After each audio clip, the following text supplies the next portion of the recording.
एक पंडित जी अपने शहर में अपने तथ्यों के लिए प्रसिद्ध थे, जिनका सभी लोग बहुत सम्मान करते थे।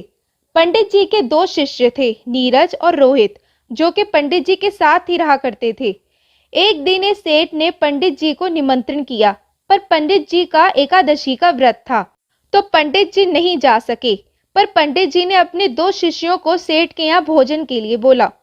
नीरज और रोहित, आज सेठ जी के यहाँ पर भोजन के लिए जाना है। आप दोनों चले जाना और उनको बता देना कि मेरा आज व्रत था।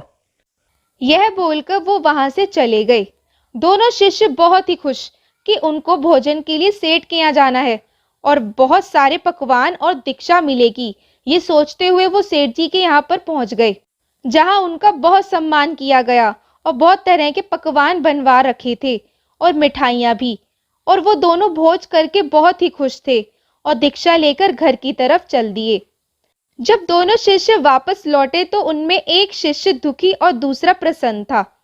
पंडित जी को देखकर आश्चर्य हुआ और पूछा, बेटा क्यों दुखी हो? क्या सेठ ने भोजन में अंतर कर दिया? नहीं गुरुजी।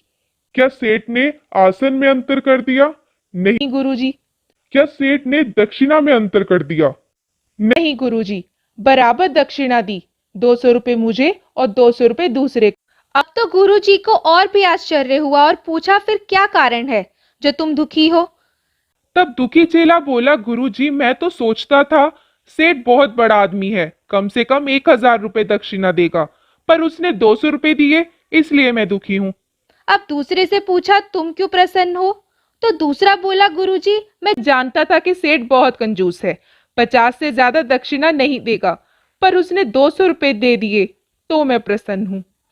बस यही हमारे मन का हाल है। संसार में घटनाएं समान रूप से घटती हैं, पर कोई उन्हीं घटनाओं से सुख प्राप्त करता है, कोई दुखी होता है। पर असल में ना दुख है ना सुख, ये हमारे मन की स्थिति पर निर्भर है। कामना पूरी ना हो तो दुख, और कामना पूरी हो जाए तो सुख। पर यदि कोई कामना ही ना हो तो आनंद। जिस शरीर को लोग सुंदर समझते हैं, मौत के बाद वही शरीर सुंदर क्यों नहीं लगता?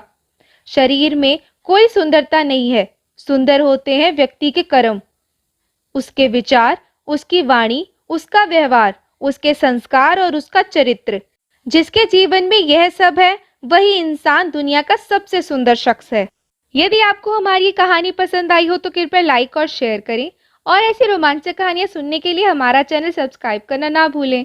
धन्यवाद।